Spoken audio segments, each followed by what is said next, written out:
If tan 17 equal to হচ্ছে x, then find এটা। ঠিক আছে, দেখো তাহলে আমি ফার্স্টেই বের করে নেব ট্যান 163।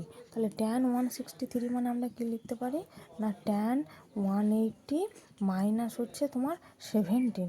ঠিক আছে, তাহলে এখানে হচ্ছে তোমার ট্যান 180 মাইনাস 17 মানে থিটা, তাহলে কত হবে এটা মাইনাস ট্যান থিটা, ট্যান 17। তাহলে এটা হলো তোমার মাইনাস এক্স, ট্যান 70 ভ্যালু বলে দিয়েছে দেখো এক্স। ঠিক আছে, এটা বের হয়ে গেল।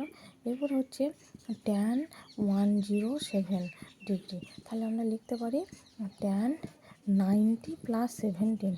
ঠিক আছে, তাহলে ইকুয়াল টু হচ্ছে তোমার মাইনাস কট 17, মানে 90 প্লাস থিটা মানে মাইনাস কট থিটা। ঠিক আছে, তাহলে এখানে হচ্ছে তোমার 17 মানে মাইনাস 1/tan17। ঠিক আছে, তাহলে হচ্ছে তোমার 1 বাই মাইনাস এক্স। ওকে, এরপরে দেখো তাহলে আমরা ভ্যালুগুলো এরপর পুট করে নেব। এটা লিখে নেব যে tan 163 minus tan 107 degree by 1 plus tan 163 degree into tan 107 degree. ঠিক আছে, ইকুয়াল টু ট্যান 163 ভ্যালু কত বের হলো, তাহলে মাইনাস এক্স মাইনাস অফ এটার ভ্যালু হচ্ছে মাইনাস 1/x। ঠিক আছে, বাই এখানে নিচেতে কত 1 plus minus of x into minus of 1/x।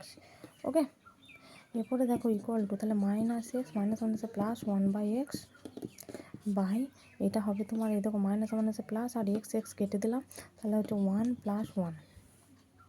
তাহলে ইকুয়াল টু এখানে হচ্ছে তোমার কত না এলসিএম করে নেব, তাহলে এখানে হচ্ছে তোমার 1 minus x square by x. ঠিক আছে, ইন্টু নিচের 2 আছে তাহলে 1/2। ওকে, এরপরে দেখো ইকুয়াল টু হচ্ছে তোমার কত না 1 minus x square by 2x হয়ে গেল। এটা হচ্ছে ভ্যালু।